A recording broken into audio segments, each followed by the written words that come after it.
열사 가운데서 첫 번째 부분을 끝내고 나서 이제 사무엘은 후반부를 이어갑니다. 전반부에서 사무엘은 왕을 구한 너희들 앞에서 하나님은 그러나 그럼에도 불구하고 이스라엘 역사 가운데 무음했었고 또 그에 앞서서 자기도 이스라엘 백성 앞에 신실하게 거룩하게 무음하게 그렇게 행동해 왔다는 것을 이야기합니다. 그리고 나서는 이제 그들에게 이제 그럼에도 불구하고 하나님의 신실하심과 사무엘의 신실함에도 불구하고 너희들은 왕을 구하는 범죄를 저질렀다 그렇게 이야기합니다.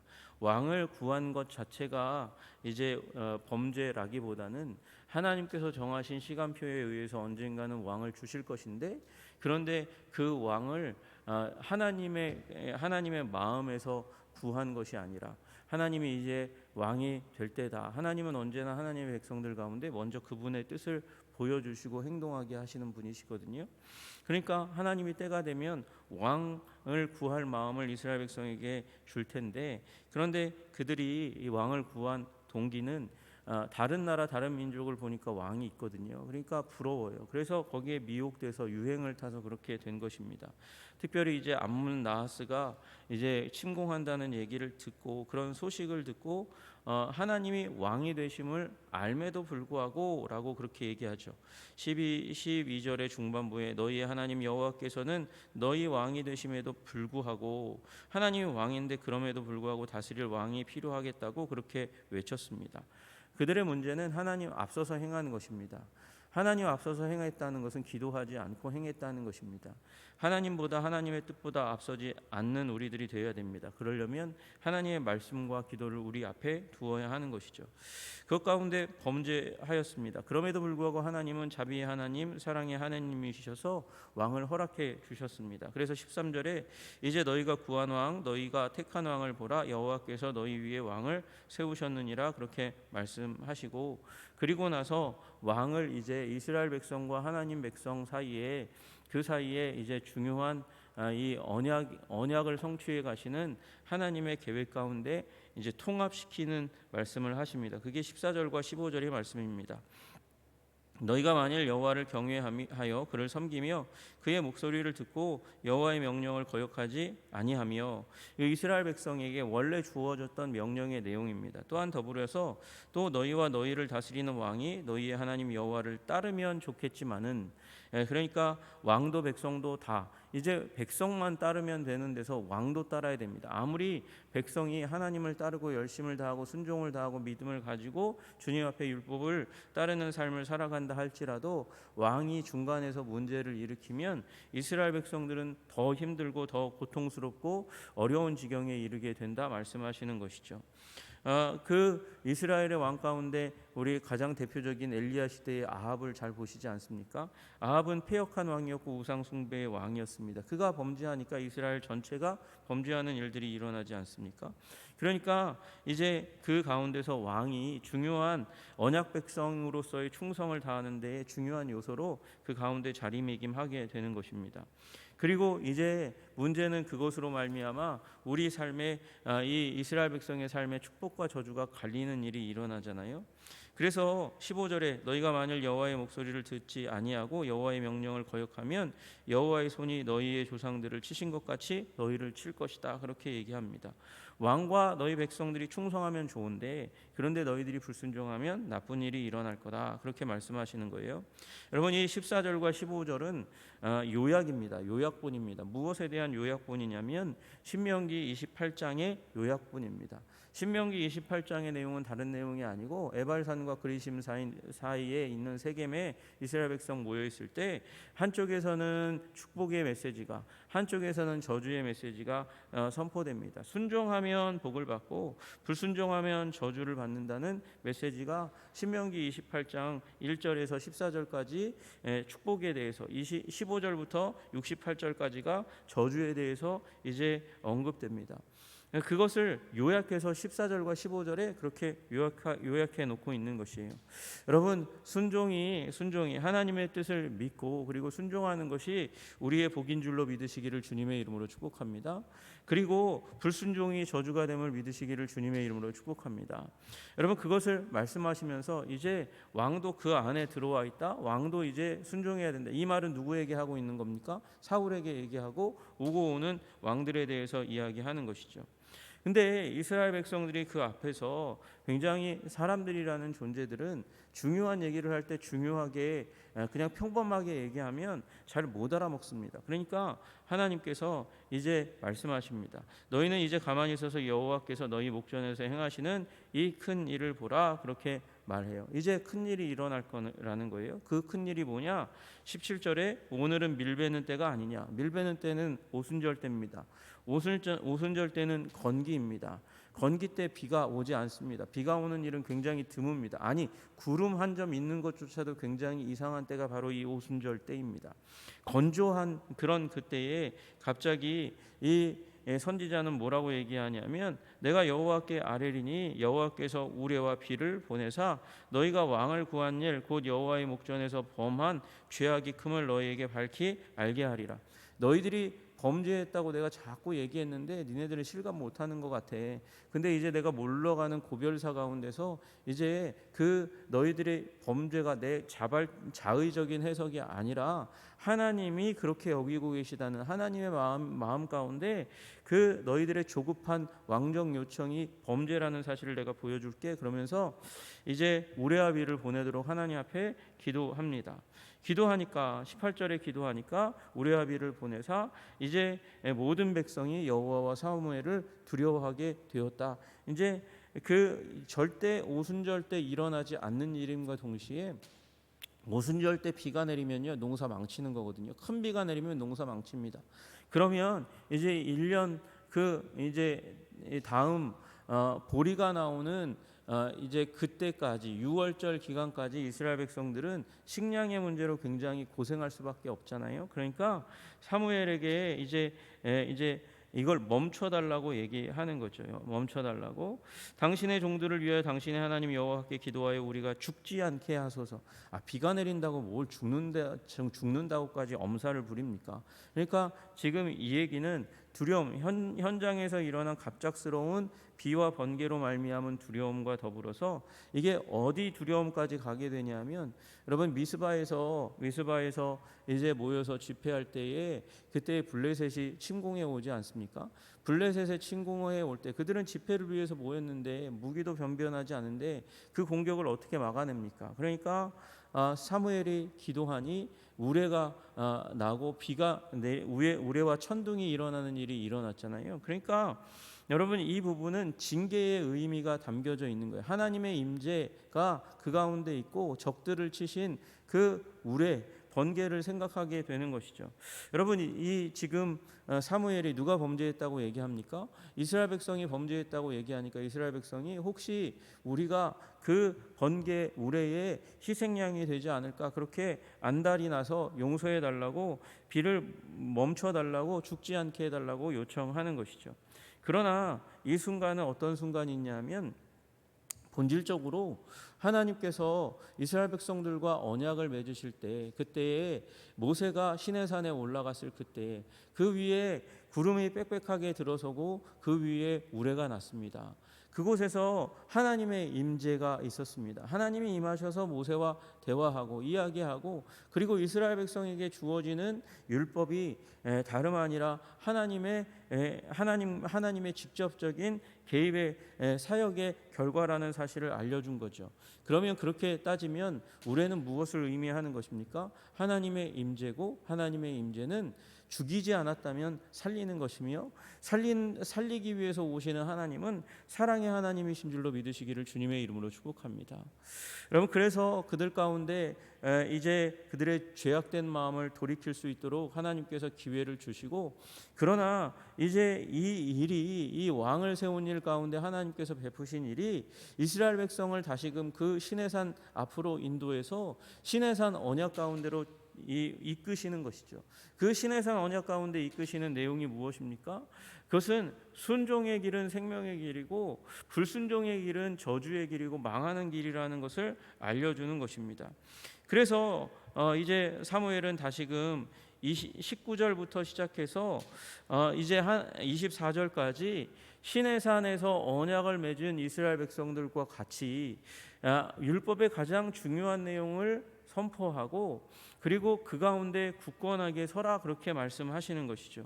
여러분 이 언약, 이 율법 가운데 가장 중요한 이 핵심 요점 정리가 십계명입니다. 십계명 가운데 가장 중요한 것은 여호와 하나님만 섬기라는 것 아닙니까? 여기에 마찬가지로 20절에서 21절까지의 말씀은 하나님만 섬기고 우상을 멀리하라고 말씀하시는 것이죠. 사무엘이 백성에게 이르되 두려워하지 말라. 너희가 과연 이 모든 악을 행하였으나 여호와를 따르는 데서 돌아서지 말고 오직 너희의 마음을 다하여 여호와를 섬기라. 돌아서서 유익하게도 못하며 구원하지도 못하는 헛된 것을 따르지 말라. 그것들은 헛되니라. 그것이 무엇입니까? 바로 우상입니다. 이 가나안의 우상 숭배, 사사기 시대에 너희들이 그토록 고통을 받은 이유, 그것은 우상 숭배 때문이라고 말씀하시는 것이죠. 그리고 오직 마음을 다하여 여호와만을 섬기라고 그렇게 말씀하십니다. 여러분, 그것이 우리가 복을 받게 되는 유일한 길인 줄로 믿으시기를 주님의 이름으로 축복합니다. 그리고 그 다음에 넘어가서 22절에 여호와께서는 너희를 자기 백성으로 삼으신 것을 기뻐하셨으므로 여호와께서는 그의 크신 이름을 위해서라도 자기 백성을 버리지 아니하실 것이요. 하나님은 너희를 선택하신 것 기뻐하고 후회하지 않고 여전히 너희들을 사랑하시고 자기 이름의 영광을 위해서 너희들을 끝까지 인도하실 것이다. 그렇게 말씀하시는 거예요. 하나님은 하나님의 명예, 하나님의 명성이 온 열방 가운데, 우상을 섬기는 열방 가운데 무시되고 짓밟히지 않기를 간절히 원하시는 하나님이십니다. 그분의 이름이 유명하고 아름답고 거룩하고 능력 있는 이름으로 드러나기를 원하시는 하나님이시고, 그래서 선택한 백성을 향한 그 사랑을 거두지 않고 하나님은 신실하게 사랑으로 이스라엘 백성을 대할 거라고 그렇게 말씀하고 계신 거예요. 여러분, 지금도 여전히 하나님께서는 예수 그리스도 안에서 우리를 사랑하시되 포기하지 않는 사랑으로 우리를 사랑하시는 줄로 믿으시기를 주님의 이름으로 축복합니다. 무엇 때문에 너희들이 순종해서 너희들이 착한 일을 많이 해서 또는 조건이 좋아서 너희들이 돈이 많아서 능력이 많아서 내가 너희를 사랑한다 그렇게 말씀하시는 비코우스의 사랑이 아니라 지금 이스라엘 백성은 지금 범죄한 상황이잖아요. 범죄한 상황 가운데서도 하나님은 지금 사무엘의 입술을 통해서 사랑을 선포하세요. 우리 하나님은 그럼에도 불구하고의 사랑을 우리들에게 베푸시는 하나님이신 줄로 믿으시기를 주님의 이름으로 축복합니다. 사무엘도 이 과정들 가운데 상처를 심히 받았어요. 내가 하나님 앞에서 섬기고 그리고 이스라엘 백성들을 섬긴 것이 부족하단 말이냐? 내가 잘못했단 말이냐? 그는 하나님 앞에서 기도하고 백성들 앞에서 선 자기의 모습을 이제 확인할 때에도 아무리 생각해도 자기는 잘못한 것이 없으니까, 그래서 백성들 앞에서 이 고별사를 할 때 처음 부분에 내가 뭘 잘못했니? 내가 무슨 너희들에게서 무엇을 뺏어갔니? 약탈을 했니? 그렇게 얘기하면서 이제 자기 자신의 무응함을 확인했잖아요. 그리고 나서 그 가운데서도 이제 물러가는 자리니까 꼴도 보기 싫다, 니네들 보기도 싫다 그렇게 얘기하지 않고요. 자기의 삶을, 이제 남은 삶을 다 쏟아부으면서 이스라엘과 하나님 앞에서 나는 신실하게 살아가겠다 다시금 이야기합니다. 나는 너희를 위하여 기도하기를 쉬는 죄를 여호와 앞에 결단코 범하지 아니하고 선하고 의로운 길을 너희에게 가르칠 것이다 그렇게 말씀하시는 것이죠. 여러분, 사무엘은 지금 이제 어느 직분에서 물러나는 거예요? 사사 직분에서 물러나고 왕이 이제 들어서는 겁니다. 사사로서는 이제 자기는 이제 끝을 맺는 거예요. 그러나 남아있는 사명이 있지 않습니까? 바로 제사장의 사명입니다. 제사장의 역할은 지속할 거라는 거예요. 제사장 사역의 핵심은 기도니까 나는 너희를 위하여 기도하는 죄를 범하지 않겠다 그렇게 단언하고 자신의 신실한 이제 남은 사역도 그렇게 선포합니다. 그러면 하나님이 신실하셔서 사랑하시고 그리고 사무엘도 신실하여 기도의 자리 가운데, 대도의 자리 가운데 나아가서 계속해서 서 있을 것이라고 얘기하면, 그러면 이스라엘은 어떻게 해야 합니까? 이스라엘도 신실해야 하죠. 너희는 오직 여호와께서 너희를 위하여 행하신 그 큰 일을 생각하여 하나님께서 베푸신 그 큰 은혜, 그 출애굽의 시기, 아니 족장의 시기부터 시작해서 있었던 그 하나님의 큰 사랑의 일들, 사사시대 가운데 하나님께서 베푸셨던 그 큰 구원의 일들, 지금 이 사울 왕을 세워 자신의 삶과 사역, 사무엘의 삶과 사역뿐만 아니라 이제 사울을 세우시고 자비를 베푸신 이 큰 일을 생각해서 너희들은 오직 그를 경외하며 너희 마음을 다하여 진실히 하나님을 섬겨라, 그렇게 말씀하고 계시는 것이죠. 여러분, 지금 우리 20절에 오직 너희의 마음을 다하여 여호와를 섬기라, 오직 그를 경외하며 너희 마음을 다하여 진실히 섬기라 라는 말의 핵심은 결국 신명기 쉐마, 이스라엘 백성들이 날마다 하나님 앞에서 암송했어야 했을 쉐마 말씀의 첫머리에 해당하는 것입니다. 이스라엘아 들으라, 우리 하나님 여호와는 오직 유일한 여호와이시니 너는 마음을 다하고 뜻을 다하고 힘을 다하여 내 하나님 여호와를 사랑하라. 여러분, 사랑의 사람 되시기를 주님의 이름으로 축복합니다. 우상을 사랑하지 않고 사람보다 하나님을 더 사랑하는 사랑의 사람으로 하나님께서는 여전히 우리를 초청하고 계신 거예요. 여러분, 율법의 핵심은 하나님이 행하신 그 일들 가운데 주님의 사랑을 기억하고 하나님을 사랑하는 자로, 하나님을 그래서 사랑하여 예배하는 자로 주님 앞에 서는 것입니다. 그것에 실패할 때 이스라엘 백성은 실패하는 것이죠. 25절에 그 실패의 때에 대해서 경고합니다. 만일 너희가 여전히 악을 행하면 너희와 너희 왕이 다 멸망하리라. 여러분, 이스라엘 백성과 이스라엘 백성의 왕이 멸망하면 무슨 말이 일어납니까? 여기 원래 원어로 더 가까운 것은 휩쓸릴 것이라는 겁니다. 제국의 틈바구니에서 제국의 세력에 의해서 너희가 휩쓸리고, 그리고 결국은 휩쓸려 가서 어디까지 갑니까? 바벨론까지 가고 아수르까지 가게 되는 일이 일어나게 될 것이다, 종살이하게 될 것이라고 말씀하는 것이죠. 여러분, 우리도 마찬가지입니다. 우리 하나님을 하나님을 사랑하고 예배하는 삶, 섬기는 삶에서 실패하면 우리는 세상의 흐름 가운데 이리저리 휩쓸리다가 떠내려가는 일이 일어나는 것입니다. 그리고 세월을 허송세월 보내고, 그리고 탕자처럼 나중에는 어찌할 바 모르다가 그 최후의 선택으로 아버지 집으로 다시금 돌아가자. 아버지 집으로 돌아가는 그 기회를 얻은 작은 아들은 은혜 받은 아들이고 하나님의 사랑을 받은 아들입니다. 여러분, 우리 너무 늦지 않을 때에 주님을 찾으며 주님의 놀라우신 사랑을 기억하고 그 앞에 사랑과 경배를 드리는 주의 백성 되시기를 주님의 이름으로 축복합니다. 여러분, 신명기 6장과 아까 말씀드렸던 우리 신명기의 순종의 말씀, 신명기 28장의 말씀을 우리 상고하건대 우리 인생의 만사형통은 주님을 믿고 사랑하고 순종하는 길에 달려져 있습니다. 믿고 사랑하고 순종하면 만사형통합니다. 그러나 믿지 못하고 불신앙 가운데서 이 주님의 말씀을 이제 순종하지 않으면 어중간한 사랑하는 건 같은가? 뭐 이런 삶을 살아가게 되면 만사가 형통하지 않고 막히게 되는 일이 일어나게 됩니다. 만사가 불통하게 되는 일이 일어나게 되는 것입니다. 그러므로 우리 이 이스라엘 앞에 고별사를 하면서 주었던 이 사무엘의 말씀은 결국은 모세의 고별사와 닮아 있고, 그리고 여호수아의 고별사와 닮아 있습니다. 순종하면 형통할 것입니다. 사랑하여 순종하면 형통할 것이나, 그러나 이 하나님을 사랑하지 않고 불순종하면 만사가 불통하게 될 것입니다. 우리 한성의 백성들 모두가 만사형통의 길을 걸어가시기를 주님의 이름으로 축복합니다. 기도하겠습니다. 하나님 아버지, 우리 사무엘이 모세와 여호수아의 길을 따라서 이스라엘 백성에게 오직 여호와 하나님만을 경외하고 사랑할 것에 대해서 말씀하였습니다. 우상을 멀리하고 자신의 생각보다 하나님이 하신 일에 더 매여 있을 것에 대해서 말씀하여 주셨습니다. 주님께서 우리 이스라엘 역사 가운데 하신 일, 그리고 예수 그리스도를 통하여 우리에게 보여주신 그 위대한 구원의 일들을 주님 상고하는 자들, 생각하는 자들, 그래서 주님을 사랑하는 자들이 되게 하여 주시옵소서. 그리고 우리의 인생의 자치 가운데 주님께서 베푸신 놀랍고도 위대한 사랑의 일들을 잊지 않고 기억하고 아버지 받은 복을 세워보는 우리들이 될 수 있도록 주님 도와 주옵소서. 말미암아 주님을 더욱더 사랑하게 하시고 순종함으로 말미암아 만사 형통의 복을 누리는 우리 한성의 백성들 되게 하시기를 간절히 소원하며 우리 주 예수 그리스도 이름 받들어 기도드리옵나이다. 아멘.